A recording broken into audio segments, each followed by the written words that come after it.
पिंजरा, उपेंद्र नाथ अश्क जी की कहानी।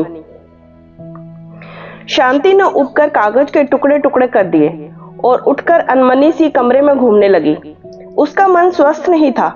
लिखते लिखते उसका ध्यान बढ़ जाता था, लेकिन 4 पंक्तियां वह लिखना चाहती थी, पर वह जो कुछ लिखना चाहती थी उससे लिखा न जाता था। भावावेश में कुछ का कुछ लिख जाती थी। 6 पत्र वह फाड़ चुकी थी, ये 7वां था। घूमते घूमते वह चुपचाप खिड़की में जा खड़ी हुई। संध्या का सूरज दूर पश्चिम में डूब रहा था। माली ने क्यारियों में पानी छोड़ दिया था और दिन भर के मुरझाए फूल जैसे जीवन दान पाकर खिल उठे थे। हल्की हल्की ठंडी हवा चलने लगी थी। शांति ने दूर सूरज की ओर निगाह दौड़ाई। पीली पीली सुनहरी किरणें जैसे डूबने से पहले उन छोटे छोटे बच्चों के खेल में जी भर हिस्सा ले लेना चाहती थी, जो सामने के मैदान की हरी भरी घास पर उन्मुक्त खेल रहे थे। सड़क पर 2 कमीन युवतियां हंसती चुहलें करती उछलती कूदती चली जा रही थी। शांति ने एक दीर्घ निश्वास छोड़ा और मुड़कर उसने अपने इर्द गिर्द एक थकी हुई निगाह दौड़ाई। छत पर बड़ा पंखा धीमी आवाज में अनवरत चल रहा था। दरवाजों पर भारी पर्दे हिल रहे थे और भारी कोच और उन पर रखे रेशमी गद्दे, गलीचे और दरमियान में रखे छोटे छोटे अनकोठे मेज और उन पर पीतल के नन्हे नन्हे हाथी और फूलदान। और उसने अपने आप को उस पक्षी सा महसूस किया जो विशाल स्वच्छंद आकाश के नीचे खुली स्वतंत्र हवा में आम की डाली से बंधे हुए पिंजरे में लटक रहा हो। तभी नौकर उसके छोटे लड़के को जैसे बरबस खींचता सा लाया। धोबी की लड़की के साथ वह खेल रहा था।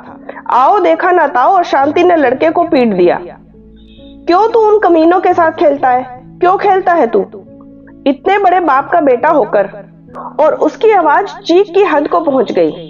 हैरान से खड़े नौकर ने बढ़कर जबरदस्ती बच्चे को छुड़ा लिया। शांति जाकर धम से कोच में धंस गई और उसकी आंखों से अनायास ही आंसू बह निकले। तब वही बैठे बैठे उसकी आंखों के सामने अतीत के कई चित्र फिर गए। उसके पति तब लॉन्ड्री का काम करते थे। बाइबल सोसाइटी के सामने, जहां आज एक दंदान साज बड़े धड़ल्ले से लोगों के दांत उखाड़ने में निमग्न रहते हैं, उनकी लॉन्ड्री थी। आय अच्छी थी पर खर्च भी कम न था। 35 रुपए तो दुकान का किराया ही देना पड़ता था, और फिर कपड़े धोने और इस्त्री करने के लिए जो तवेला ले रखा था उसका किराया अलग था। इसके अतिरिक्त धोबियों को वेतन, कोयले, मसाला और 100 दूसरे पचड़े। इस सब खर्च की व्यवस्था के बाद जो थोड़ा बहुत बचता था उससे बड़ी कठिनाई के साथ घर का खर्च चलता था। और घर उन्होंने दुकान के पीछे ही महिलाल स्ट्रीट में ले रखा था। महिलाल स्ट्रीट जैसी अब है वैसी ही तब थी। मकानों का रूप यद्यपि इन 10 वर्षों में कुछ बदल गया है, किंतु मकानों में कुछ अधिक अंतर नहीं आया। अब भी इस इलाके में कमीन बसते हैं और तब भी बसते थे। एक ही कोठरी में रसोई, बैठक, शयनगृह, और वह भी ऐसा जिसमें सास ससुर, बेटा बहू, लड़कियां लड़के सब एक साथ सोते हों। जिस मकान में शांति रहती थी उसके नीचे टेंडी अपने 8 लड़के लड़कियों के साथ रहता था। दूसरी चौड़ी गली में मारवाड़ी की दुकान थी और जिधर दरवाजा था उधर वाल्मीकि रहते थे। उनके दरवाजे से जरा सा परे तंदूर लगा हुआ था, जिसका धुआं सुबह शाम उनकी रसोई में आ जाता था, जिससे शांति को प्रायः रसोई की खिड़की बंद करनी पड़ती थी। दिन रात वहां चारपाइयां बिछी रहती थी और कपड़ा बचाकर निकलना प्रायः असंभव होता था। गर्मियों के दिन थे और म्युनिसिपैलिटी का नल काफी दूर अनारकली के पास था, इसलिए गरीब लोगों की सहूलियत के ख्याल से शांति ने अपने पति की सिफारिश पर नीचे डेवली के नल से उन्हें पानी लेने की इजाजत दे दी। किंतु जब उन्हें उस मकान में आए कुछ दिन बीते तो शांति को मालूम हो गया कि ये उदारता बड़ी महंगी पड़ेगी। एक दिन जब उसके पति नहाने के बाद साबुन की डिबिया नीचे ही भूल आए और शांति उसे उठाने गई तो उसने उसे नदारद पाया। फिर कुछ दिन बाद तौलिया गायब हो गया और इसी तरह दूसरे तीसरे दिन कोई न कोई चीज गुम होने लगी।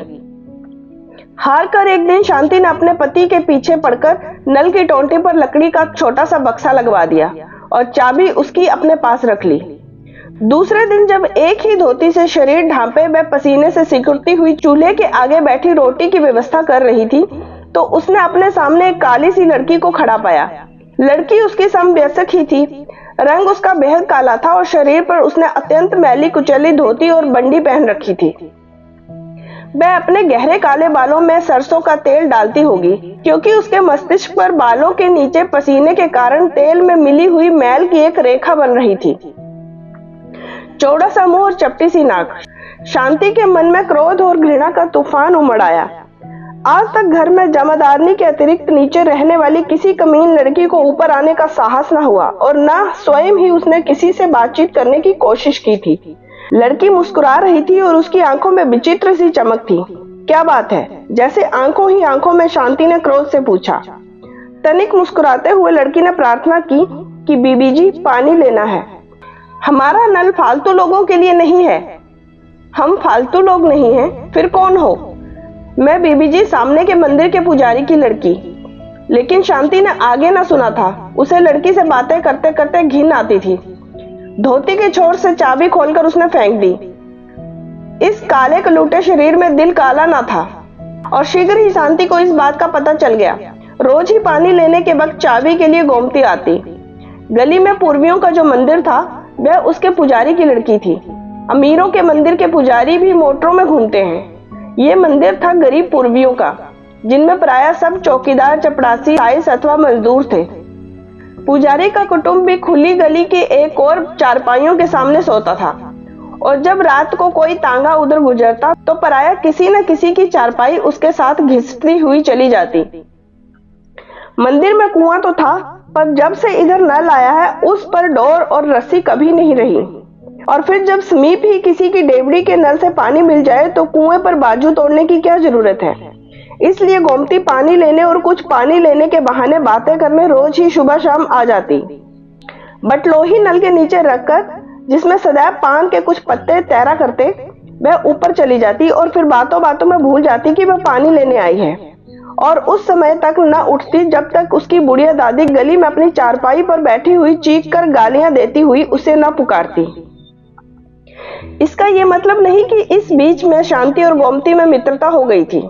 हाँ, इतना अवश्य हुआ कि शांति जब रसोई में खाना बनाती अथवा अंदर कमरे में बैठी कपड़े सीती तो उसको गोमती का सीढ़ियों में बैठकर बातें करते रहना बुरा नहीं लगता था।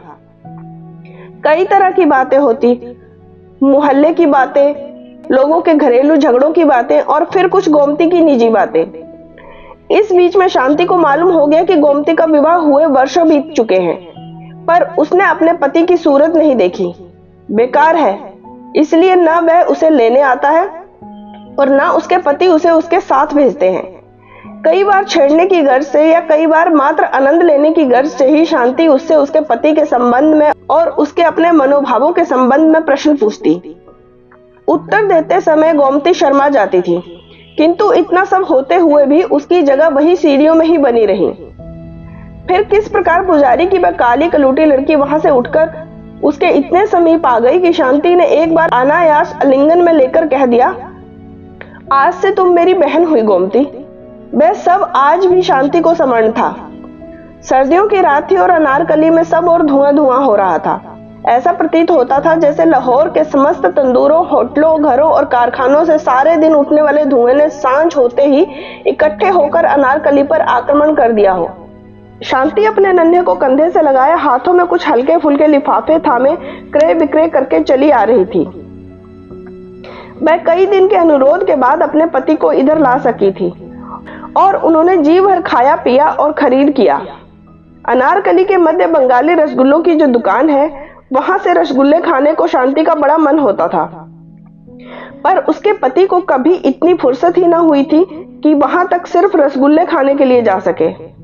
अस्पताल रोड के सिरे पर हलवाई के साथ चाट वाले की जो दुकान है, वहां से चाट खाने को शांति की बड़ी इच्छा थी, पर चाट ऐसी निकम्मी चीज खाने के लिए काम छोड़कर जाने का अवकाश शांति के पति के पास कहां। कई दिनों से वह अपने उम्मी के लिए कुछ गर्म कपड़ों के टुकड़े खरीदना चाहती थी।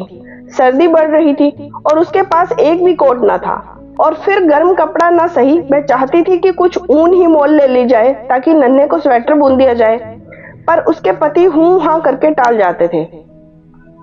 किंतु उस दिन वह निरंतर महीने भर तक अनुरोध करके उसके बाद उन्हें अपने साथ अनारकली ले जाने में सफल हुई, और उस दिन उन्होंने जी भर बंगाली के रसगुल्ले और चाट वाले की चटपटी चाट खाई थी, बल्कि घलुए में मोहन के पकोड़े और मटरों वाले आलूओं के स्वाद चखे थे।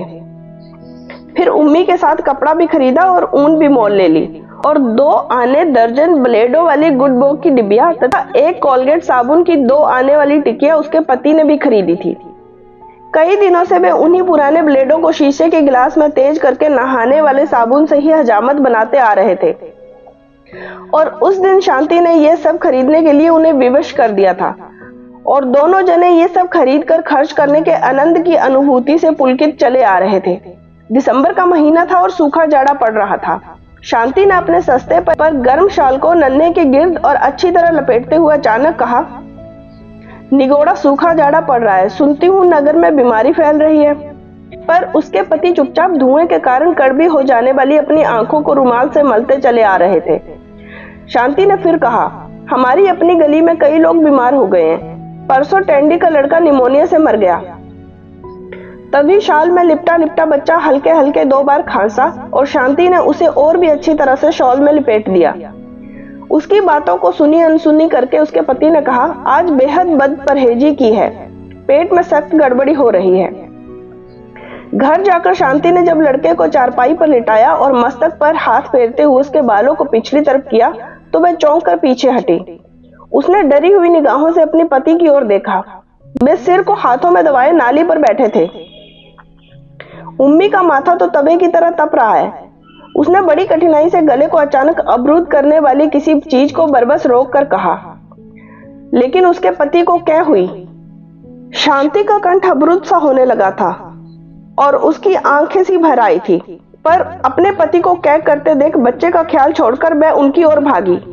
पानी लाकर उनको कुल्ला कराया। निढाल से होकर वे चारपाई पर पड़ गए, पर कुछ ही क्षण बाद उन्हें फिर क्या हुई। शांति के हाथ पांव फूल गए। घर में वह अकेली, सास माँ पास कोई नहीं, कोई दूसरा नाता रिश्ता भी समीप नहीं और नौकर चाकर रखने की गुंजाइश ही कभी नहीं निकली। वह कुछ क्षण के लिए घबरा गई। एक उड़ी उड़ी सी दृष्टि उसने अपने ज्वर से तपते हुए बच्चे और बदहजमी से निढाल पति पर डाली। अचानक उसे गोमती का ख्याल आया। शांति अकेली कभी गली में नहीं उतरी थी, पर सब संकोच छोड़ वह भागी भागी नीचे आई। अपनी कोठरी के बाहर गली की ओर मात्र ईंटों के छोटे से पर्दे की ओट में बने हुए रसोई घर में बैठी गोमती रोटियां बेल रही थी और चूल्हे की आग में उसका काला मुख चमक रहा था। शांति ने देखा उसका बड़ा भाई अभी खाना खाकर उठा है। तब आगे बढ़कर उसने इशारे से गोमती को बुलाया। तवे को नीचे उतारकर और लकड़ी को बाहर खींचकर गोमती उसकी तरफ भागी आई। तब विनीत भाव से संक्षेप में शांति ने अपने पति और बच्चे की हालत का उल्लेख किया और फिर प्रार्थना की कि वह अपने भाई से कहकर तत्काल किसी डॉक्टर को बुला दे। उनकी लॉन्ड्री के साथ ही जिस डॉक्टर की दुकान है वह सुना है पास ही लाजपती रोड पर रहता है। यदि वह आ जाए तो बहुत ही अच्छा होगा। और फिर साड़ी के छोर से 5 रुपए का एक नोट खोलकर शांति ने गोमती के हाथ में रख दिया कि फीस पहले ही क्यों न देनी पड़ जाए, पर डॉक्टर को अवश्य ले आए। और फिर चलते चलते उसने ये भी प्रार्थना की कि रोटी पकाकर संभव हो तो तुम भी जरा आ जाना। शांति का गला भर आया था। गोमती ने कहा, आप घबराएं नहीं, मैं अभी भाई को भेज देती हूँ। और मैं भी अभी आई। और ये कहकर वह भागती सी चली गई थी। शांति वापस मुड़ी तो सीढ़ियां चढ़ते चढ़ते उसने महसूस किया कि शंका और भय से उसके पांव कांप रहे हैं और उसका दिल धक धक कर रहा है। ऊपर जाकर उसने देखा उसके पति ऊपर से उतर रहे हैं। हाथ में उनके खाली लोटा है। चेहरा पहले से भी पीला हो गया है और माथे पर पसीना छूट गया है। शांति के उड़े हुए चेहरे को देखकर उन्होंने हंसने का प्रयास करते हुए कहा, घबराओ नहीं, सर्दियों में हैजा नहीं होता। शांति ने रोते हुए कहा, आप ऊपर क्यों गए, वहीं नाली पर बैठ जाते। किंतु जब पति ने नाली की ओर चारपाई पर पड़े बीमार बच्चे की ओर इशारा किया तो शांति चुप हो गई। उसने पहले सहारा देकर पति को बिस्तर पर लिटाया, फिर नाली पर पानी गिराया, फिर दूसरे कमरे में बिस्तर बिछा बच्चे को उस पर लिटा आई। तभी गोमती आ गई। खाना तो सब खा चुके थे। अपने हिस्से का आटा उठा, आग बुझा, वह भाग आई थी। शांति ने कहा, मैं उम्मी को उधर कमरे में लिटा आई हूँ। मुझे डर है उसे सर्दी लग गई है। सांस उसे और भी कठिनाई से आने लगी है और खांसी भी बढ़ गई है। निचली कोठी में पड़े हुए पुराने लिहाफ से कपड़े ले लो और अंगीठी में कोयले डालकर उसकी छाती पर जरा उससे सेंक दो। इनके पेट में गड़बड़ है, मैं इधर इनका कुछ उपचार करती हूँ। कुछ नहीं तो गर्म पानी करके बोतल ही फेरती हूँ। गोमती ने कहा, इन्हें बीबी जी कोई हाजमे की चीज दो। हमारे घर तुम्बे की अजवाइन है। मैं उसमें से कुछ लेती आई हूँ। जब तक डॉक्टर आए उन्हें जरा गर्म पानी में ये दे दो। बिना किसी तरह की हिचकिचाहट के शांति ने मैली सी पुड़िया में बंधी काली सी अजवाइन ले ली थी और गोमती अंगीठी में कोयले डालकर नीचे कपड़े लेने भाग गई थी। बाहर शाम बढ़ चली थी। वहीं कमरे के अंधेरे में बैठे बैठे शांति की आंखों के आगे चिंता और फिक्र के वे सब दिन रात फिर गए। उनके पति को हैजा तो न था, किंतु गैस्ट्रोएंटेराइटिस तीव्र किस्म का था। डॉक्टर के आने तक शांति ने गोमती के कहने पर उन्हें तुम्बे की अजवाइन दी थी, प्याज भी सुंघाया था और गोमती अंगीठी उठाकर दूसरे कमरे में बच्चे की छाती पर सेक देने चली गई थी। डॉक्टर के आने पर मालूम हो गया था कि उसे निमोनिया हो गया है और अत्यंत सावधानी की आवश्यकता है। शांति अपने पति और अपने बच्चे दोनों की एक साथ कैसे तीमारदारी करती। उसने अपनी विवशता से गोमती की ओर देखा, पर उसे होंठ हिलाने की जरूरत न पड़ी। बच्चे की सेवा का समस्त भार गोमती ने अपने कंधों पर ले लिया। शांति को मालूम भी न हुआ कि वह कब घर जाती है, कब घर वालों को खाना खिलाती है या खाती है, या खिलाती खाती भी है या नहीं। उसने तो जब देखा उसे छाया की भांति बच्चे के पास पाया। कई दिन तक एक ही जून खाकर गोमती ने बच्चे की तीमारदारी की थी। दोपहर का समय था, उसके पति दुकान पर गए हुए थे। उम्मी को भी अब आराम सा था और वह उसकी गोद में सोया पड़ा था और उसके पास ही फर्श पर टाट बिछाए गोमती पुराने ऊन के धागों से स्वेटर बुनना सीख रही थी। इतने दिनों की थकी हारी उनींदी शांति की पलकें धीरे धीरे बंद हो रही थी। वह उन्हें खोलती पर वे फिर बंद हो जाती। आखिर वह वैसी ही पड़ी पड़ी सो गई थी। जब वह उठी तो उसने देखा उम्मी रो रहा है और गोमती उसे बड़े प्यार से सुरीली आवाज में थपक थपक कर लोरी दे रही है।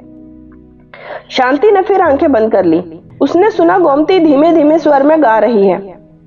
बच्चा चुप हो गया था। लोरी खत्म करके उसने बच्चे को गले से लगाकर चूम लिया। शांति ने अर्ध निमिलित आंखों से देखा। बच्चे के पीले जर्द सूखे से मुख पर शांति का काला स्वस्थ मुख झुका हुआ है। सुख के आंसू उसकी आंखों में उमड़ आए। उसने उठकर गोमती से बच्चे को ले लिया था और जब वह फिर से टाट पर बैठने लगी तो दूसरे हाथ से शांति ने उसका हाथ पकड़कर चारपाई पर बिठाते हुए उसे अपने बाजू से बांध लिया था और कहा था, आज से तुम मेरी बहन हुई गोमती।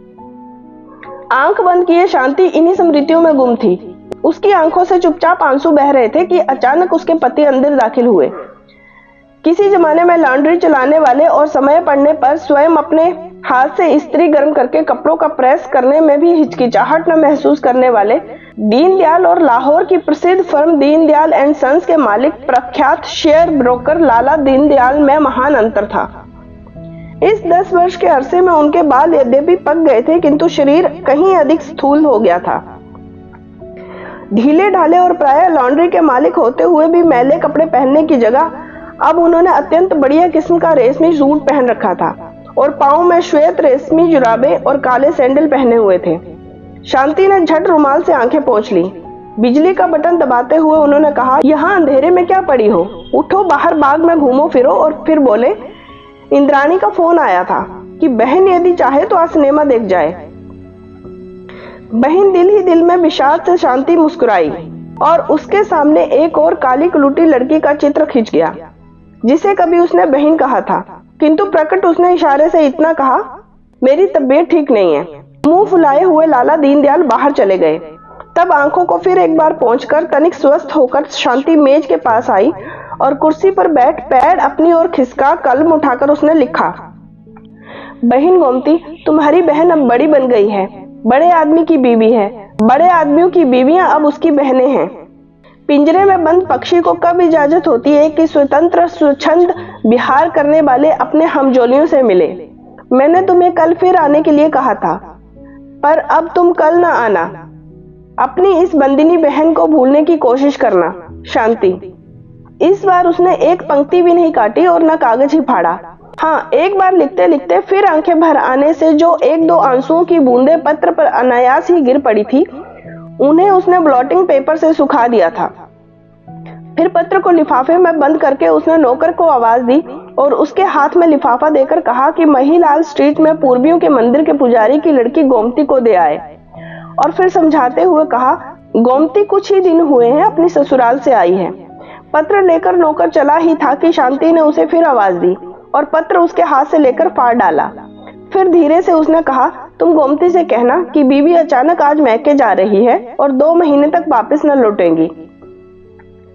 ये कहकर वह फिर खिड़की में जा खड़ी हुई और अस्त हो जाने वाले सूरज के स्थान पर ऊपर की ओर बढ़ते हुए अंधेरे को देखने लगी। बात इतनी ही थी कि आज दोपहर को जब वे ब्रिज खेल रहे थे तब नौकर ने आकर खबर दी थी कि महिलाल स्ट्रीट के पुजारी की लड़की गोमती आई है। तब खेल को बीच में न छोड़कर और भूल करके उसके पार्टनर राय साहब लाला बिहारी लाल है वह भाग गई थी और उसने गोमती को अपनी भुजाओं में भींच लिया था और फिर वह उसे अपने कमरे में ले गई थी। तब दोनों बहुत देर तक अपने सुख दुख की बातें करती रहीं। शांति ने न जाना था कि किस प्रकार गोमती का पति काम करने लगा।